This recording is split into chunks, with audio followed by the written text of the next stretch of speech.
पवित्र बीजक। पवित्र बीजक कबीर साहब की मुख्य प्रामाणिक कृतियों में से एक मानी जाती है। पवित्र बीजक को मूल भारतीय हिंदू धर्म का एकमात्र धर्म ग्रंथ माना जाता है।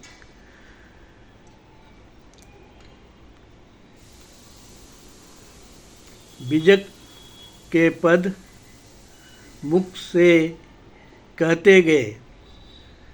कबीर साहब बीजक अपनी वाणी से कहते गए और उनके शिष्यों ने बाद में उसे कबीर वाणी बीजक को जो किताब या ग्रंथ के रूप में लिखा है। कबीर वाणी पवित्र बीजक में 11 प्रकरण है, जिसके नाम इस प्रकार है। रमैनी, शब्द, ज्ञान चौतीसा, विप्रमतिसी, कहरा, बसंत, चाचर, बेली, बिरहुली, हिंडोला, साखी। रमैनी यह पहला प्रकरण है। इसमें रमैनी नामक 84 पद है। रमैनी की गति चौपाई जैसे है तथा साखी की गति दोहा जैसी है। कहा जाता है इस विराट संसार में 84 लाख योनियाँ है। उसमें यह अविनाशी जीव अनादिकाल से भटकता आया है। हो सकता है योनियाँ 84 लाख से कुछ कम या विशेष हो। इनकी ठीक ठाक गणना करना कठिन है। अंतःपारक सिद्धांत में 84 अर्थात 84 चार राशि मनुष्य, पिंडज, अंडज और उष्मज लिए गए हैं, अथवा 84 अंगुल के मानव शरीर में यह जीव आसक्त होकर नाना खानियाँ में भटकता है। मनुष्य शरीर कर्मों की भूमिका में होने के कारण यहाँ के शारीरिक पूर्वक सकाम शुभाशुभ कर्म उत्पन्न होते हैं। उन्हीं के अधीन हुआ जीव जन्म मृत्यु के प्रभाव में बहता है। अतएव जीव को इन 84 के अपार दुखों से छूटने के लिए धर्मात्मा कबीर ने 84 रमैनियाँ कही है। अब हम शब्द देखते हैं। शब्द में यह शब्द दूसरा प्रकरण है। इसमें शब्द नामक 115 पद है। जीव अनादि है से खनी और वाणी के शब्द जाल में उलझा हुआ है। अतएव उस उलझन को मिटाने के लिए अपने दूसरे प्रकरण का नाम शब्द प्रकरण तथा उसमें आए हुए पदों का भी नाम शब्द रखा है। निर्णय शब्दों द्वारा ही समस्त भ्रांतियाँ कटती है। ज्ञान चौतीसा, ज्ञान चौतीसा में इसकी पहली अक्षर ओमकार की व्याख्या से करने वाली को जोड़ लेने से 35 हो जाती है। 34 शब्द में ही वाणी और खानी के समस्त शब्द जाल है। इसमें निवृत्ति प्राप्त करने के लिए निर्णय शब्दों को लेना चाहिए। मनुष्य को स्वतंत्र विवेक करना चाहिए। केवल शब्द प्रमाण ही की दुहाई नहीं खींचते रहना चाहिए। इस पर सद्गुरु ने हमें इसमें मार्गदर्शन किया है। विप्रमतिसी यह चौथा प्रकरण है। यह विप्रमतिसी में अर्थात 3 चौपाइयों में ब्राह्मण की मति का वर्णन है। इस 30 चौपाइयों के साथ अंत में एक साखी है। इसमें सद्गुरु के जीवन काल के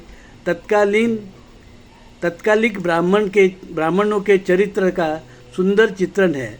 इसमें ब्राह्मणों के सिद्धांत की मुख्य मुख्य बातों पर कोई आलोचना नहीं है, आलोचना प्रस्तुत नहीं की गई है।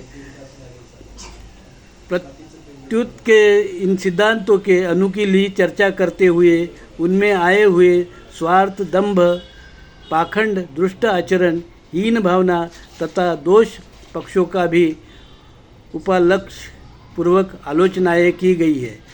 इन्हें अपने आप में संभल कर पूर्ण मानवता को विकसित करने को प्रोत्साहित किया गया है।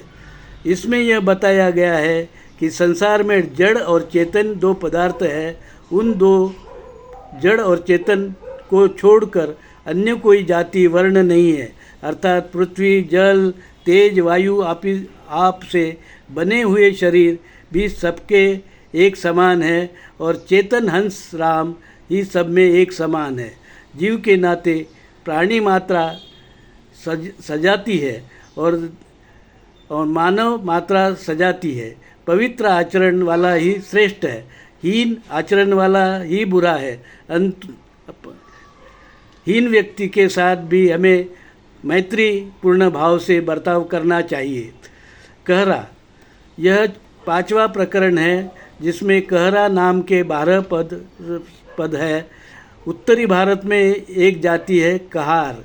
इस जाति के लोग प्राय मछली मारते हैं, नाचते गाते हैं। उनके रूपकों के रूप में इस जाति का गीत होता है जिसका नाम कहरावा है। इस गीत से मिलती जुलती ध्वनि इस प्रकरण में पद्यों में पाई जाते हैं। कहरा का अभिप्राय दुखी जीव भी है। कहरा में दुखों से कैसे मुक्त हो इस बारे में हमें बताया गया है। वसंत यह 6वां प्रकरण है। इसमें भी बसंत नाम के 12 पद है। 6 ऋतुओं में बसंत एक श्रेष्ठ ऋतु मानी जाती है। यह चैत वैशाख के पूरे 2 महीने तक रहती है।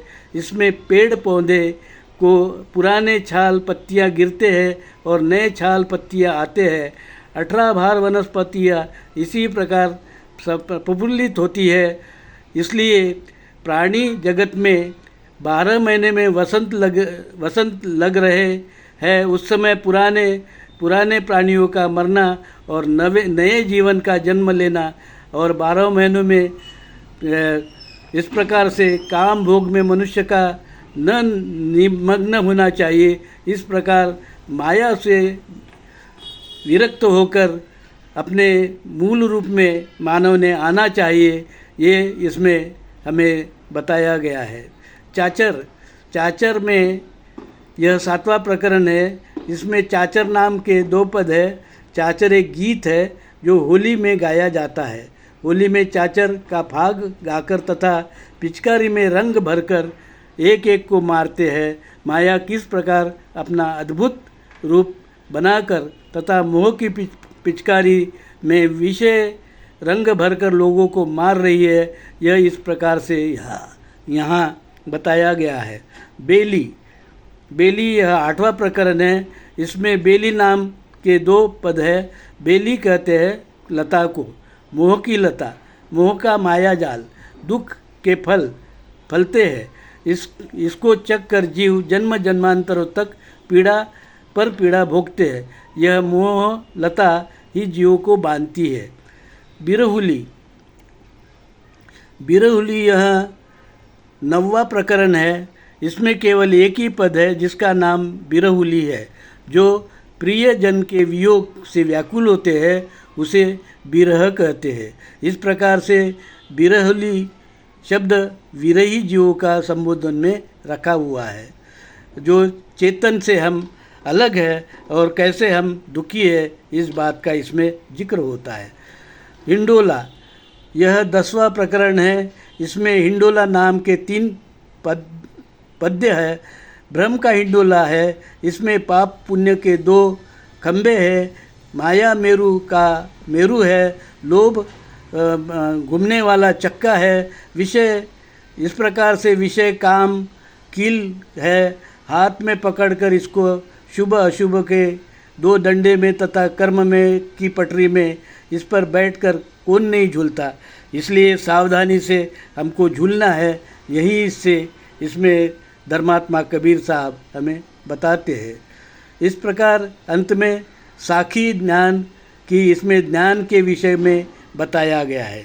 इस प्रकार समस्त पवित्र बीजक में हमें धर्म ज्ञान होता है, जो मूल भारतीय हिंदू धर्म का एकमात्र धर्म ग्रंथ है। पवित्र बीजक हमारे मूल भारतीय हिंदू धर्म का एकमात्र धर्म ग्रंथ है, वो है कबीर वाणी पवित्र बीजक। और हमारे धर्म का दूसरा ग्रंथ है डॉक्टर बाबा साहेब अम्बेडकर लिखित हिंदू कोड बिल। हमारे केवल 2 ही धर्म ग्रंथ हैं। हिंदू धर्म, मूल भारतीय हिंदू धर्म हो, चाहे हिंदू धर्म कहो, कुछ भी कहो, हिंदू धर्म और विदेशी वैदिक ब्राह्मण धर्म 2 अलग अलग धर्म हैं। हिंदू धर्म ही सनातन पुरातन आद्य धर्म है, मूल धर्म है इस संसार का, इस देश का। और हिंदू धर्म में, मूल भारतीय हिंदू धर्म में कोई विषमता, भेदभाव, ब्राह्मण, जनेऊ, होम हवन, जाति, वर्ण, ऊंच नीच, अस्पृश्यता आदि भेदभाव नहीं है। हमारे मूल भारतीय हिंदू धर्म में जो कबीरवाणी बीजक पवित्र बीजक में बताया गया है, वह समता धर्म है, वह मानवता धर्म है, वह विज्ञान पे आधारित धर्म है, जिसमें समता है, भाईचारा है, मैत्री है, शील है, सदाचार है। साधु साधु साधु।